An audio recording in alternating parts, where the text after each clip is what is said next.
Good afternoon, everybody. I'm here now again to bore you, but this time I'm going to ask a question and then try to not try to and give you a definite answer for that.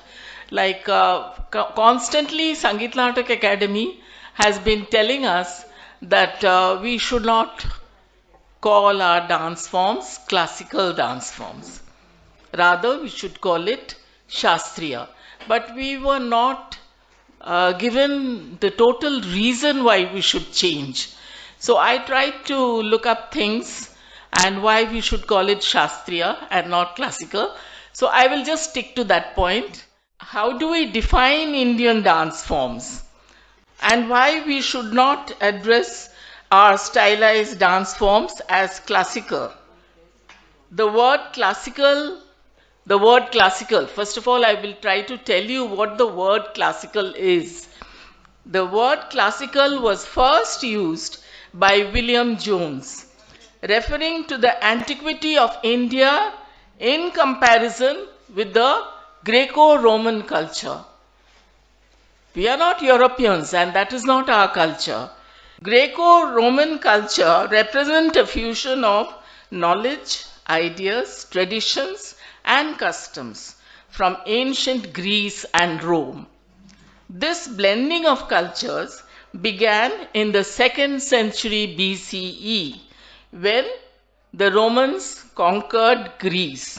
Classical antiquity and historical period spanning from the output of ancient Greek author Homer in the 8th century BCE to the decline of the Roman Empire in 5th century CE. This encompassed the Greco-Roman culture, which played a major role in the Mediterranean sphere of influence. We don't belong to the Mediterranean region, and in the creation of Western civilization. So it should not apply to us, Indians, or Eastern civilization. So that was the classical age as per the Gregorian calendar. We all know what the Gregorian calendar is. We follow it. In the time concept of Hindu cosmology, Bharata's Natya Shastra was revealed, not written, revealed during Treta Yuga. Bharata himself has said in the Natya Shastra, chapter 1.8. What did he say? Purvam Krita Yuge Vipravritte Swayambhuke Treta Yuge Atha Samprapte Manar Vaibha Swatsya, which means it was written in Treta Yuga. Now let's see what the Treta Yuga is. That was the time for the creation of the Natya Veda and was taught to the 100 sons of Bharata. There are 4 yugas. We all know that we have 4 yugas, which is Satya, Treta, Dwapara and Kali. We are living in Kali Yuga. The 4 yugas complete a cycle and then there is a dissolution. We say destruction. Shiva destroys. So there is a dissolution before it restarts again with Brahma creating another Manu. Now for every cycle there is a Manu. So Brahma creates another Manu and another cycle starts. Time is circular and therefore it goes on and on for eternity. So our Natya Shastra is dated even before the Ramayana. If you go to see, even before the Ramayana period, the Natya Shastra was already there. Bharata himself cites that Brahma created Natya Veda in the beginning of the Treta Yuga of the Vaivasvata Manvantara. What is Vaivasvata? Vaivasvata is the name of the Manu of the current times. This is our Manu. He is called Vaivasvata, he or she. God, I don't know whether God has any gender or not. Whether it is Vaivasvata Manvantara. So Manvantara, now this is the 7th Every Manvantara is the complete cycle. Every Manvantara has 14 uh, circles. So we are in Kali Yuga. Next there will be a dissolution and again it will start from Satya Yuga.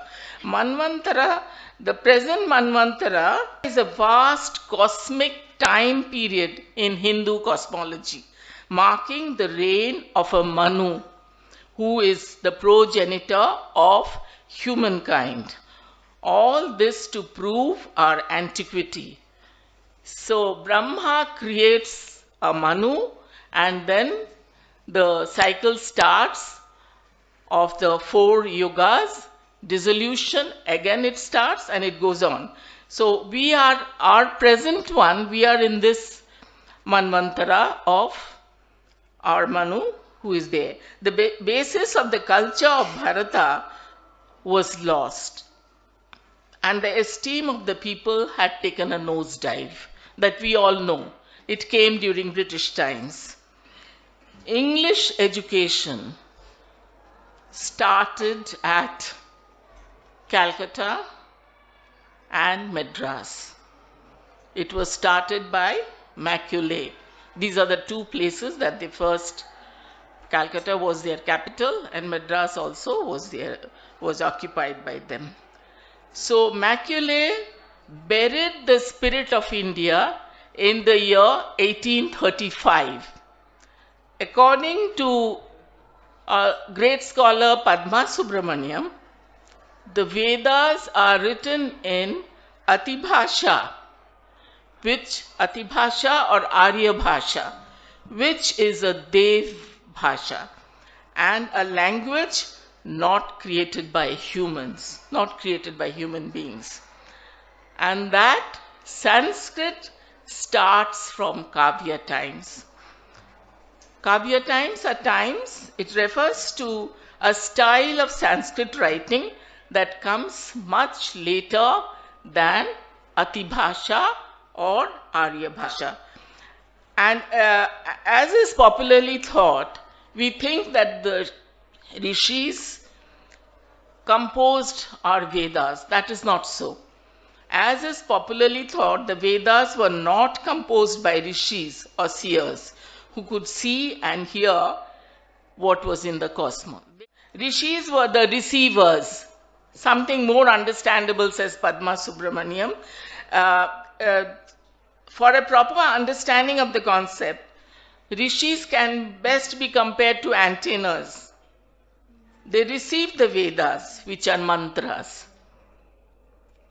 Arya Bhasha, that is Ati Bhasha, actually refers to a refined language, not made by human beings.